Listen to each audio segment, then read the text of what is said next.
చూద్దాం 25వ కార్గిల్ విజయ్ దివస్ సందర్భంగా ఇవాళ భారత ప్రధానమంత్రి నరేంద్ర మోదీ కార్గిల్లో పర్యటిస్తున్నారు. విధి నిర్వహణలో ప్రాణత్యాగం చేసిన వీర అమరవీరులకు నివాళులర్పించారు. ఈ రోజు ఉదయం కార్గిల్ యుద్ధ స్మారకాన్ని సందర్శించి అమరవీరులకు మోడీ నివాళులర్పించారు. అంతేకాకుండా షింకులా టన్నెల్ ప్రాజెక్టును కూడా ప్రారంభిస్తారు. ऐसे तमाम योद्धाओं ने जिन्होंने भारतीय मान सम्मान तिरंगे के मान सम्मान के लिए जो काम किया, अपना जो सर्वोच्च बलिदान दिया, उसका नमन करने के लिए प्रधानमंत्री का पहुंचना ये दिखाता है कि पूरा देश उन शहीदों की शहादत के आगे खड़ा हुआ है। और ये तमाम प्रकार के वहां पे डायग्राम्स भी बनाए गए हैं। అయితే ఈ సందర్భంగా ప్రధాని మోదీ ట్విట్టర్ ఎక్స్ వేదికగా ఇలా రాసుకొచ్చారు. జూలై 26వ తేదీ ప్రతి భారతీయుడికి చాలా ప్రత్యేకమైన రోజు. 25వ కార్గిల్ విజయ దివస్ జరుపుకుంటాం.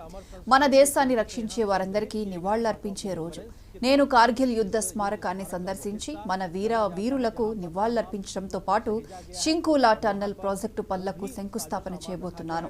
ప్రతికూల వాతావరణంలో లేహ్కు కనెక్టివిటీని మెరుగుపరచడానికి ఈ ప్రాజెక్టు ఎంతో ఉపయోగపడుతుందన్నారు. ఈ సొరంగం అనేక విధాలుగా ముఖ్యమైందన్నారు. ఈ సొరంగం సరిహద్దుకు సరఫరాలను అందించడానికి వినియోగించబడుతుందని అన్నారు. कहीं ना कहीं झलकती हैं, उन सबको संग्रहित करने का काम भी किया गया है। तो सिर्फ इतना ही नहीं कि उन शहीदों को हम याद करते हैं, बल्कि उनके जीवन से जुड़ी हुई, उनकी शौर्य गाथाओं से जुड़ी हुई तमाम बातों को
కాగా ప్రస్తుతం లేహ్ లడక్ కోసం మొదట పాకిస్తాన్ సరిహద్దు ప్రాంతానికి ఆనుకొని ఉన్న జోజిలా పాస్, రెండవది చైనా సరిహద్దుకు ఆనుకొని ఉన్న బరాలాదా సొరంగాలు ఉన్నాయి. అయితే షింకు టన్నెల్ ప్రాజెక్టు హిమాచల్ నుంచి నెమో పదం దర్బా రహదారిపై 15,800 అడుగుల ఎత్తులో నిర్మించబడుతుంది. ప్రపంచంలోనే అత్యంత ఎత్తైన సొరంగంగా నిలవబోతోంది. 2025 నాటికి పూర్తి కానున్న ఈ ట్విన్ ట్యూబ్ టన్నెల్ పొడవు 4.1 కిలోమీటర్లుంటుంది. హిమాచల్ ప్రదేశ్లోని మనాలి నుంచి నీమో పదం దర్చా రహదారికి కేవలం 298 కిలోమీటర్లు. మనాలి లేహ్ రోడ్ 428, శ్రీనగర్ లేహ్ దూరం 439 కిలోమీటర్లు. కాబట్టి ఇది లేహ్ చేరుకోవడానికి అతి తక్కువ మార్గంగా ఉండనుంది.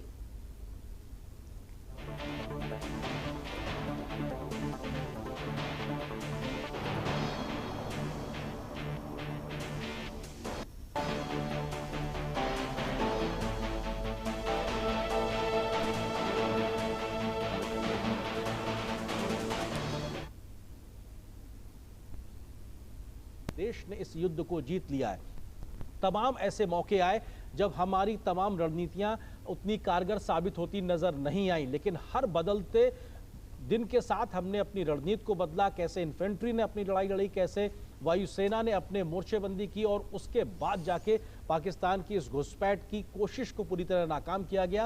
पाकिस्तान के उस वक्त के प्रधानमंत्री नवाज शरीफ अमेरिका दौड़कर गए थे किसी तरीके से हमको और हमारे देश को बचा लीजिए, क्योंकि हिंदुस्तान ने इस बात का प्रण लिया था कि हम अपनी एक एक इंच जमीन वापस लेने तक रुकने वाले नहीं है। और ये संदेश साफ तौर से दुनिया को दिया गया था।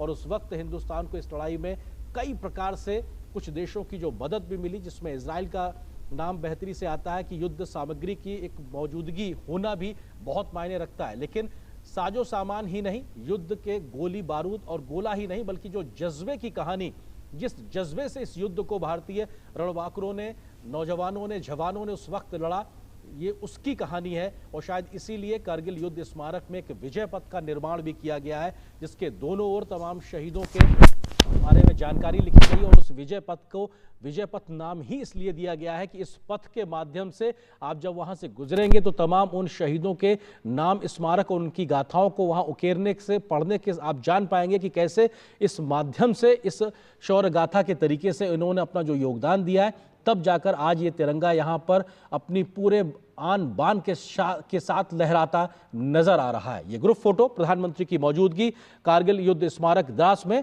और ये वीर भूमि में प्रधानमंत्री ने श्रद्धा सुमन अर्पित किए और अपने आप में पूरे देश की ओर से ये प्रधानमंत्री का सर झुकना ये दिखाता है उन शहीदों के सम्मान में कि पूरा देश आज उनके सम्मान में अपना सर झुकाकर खड़ा हुआ है, नतमस्तक है, क्योंकि देश के लिए जब उन्होंने कुर्बानी दी तब जाकर आज देश तरक्की के इस रास्ते पे आगे बढ़ता नजर आ रहा है। चाहे वो आर्थिक सामाजिक गतिविधियों में हम जो भी ऊंचाइयां हासिल कर रहे हैं, आज वैश्विक पटल पर भारत को जो भी मान सम्मान मिल रहा है, उसकी बड़ी वजह यह है कि हमारे सीमाओं को सुरक्षित रखने के लिए जो योगदान देश की सेना, वायुसेना, नौसेना देती है वो अपने आप में अतुलनीय है। खुला सुरंग प्रथम विस्फोट कार्यक्रम के ऐतिहासिक समारोह में माननीय प्रधानमंत्री श्री नरेंद्र मोदी जी एवं सभी गणमान्य अतिथिगणों का हार्दिक स्वागत एवं अभिनंदन करती हूं। जैसे कि आप सभी को ज्ञात है कि शृंखला सुरंग के निर्माण कार्य का शुभ आरंभ माननीय प्रधानमंत्री जी के कर कमलों द्वारा पहले विस्फोट से किया जाएगा। सर्वप्रथम आपके सामने प्रस्तुत है शृंखला सुरंग की रणनीतिक और आर्थिक महत्व के ऊपर तैयार किया गया एक चलचित्र।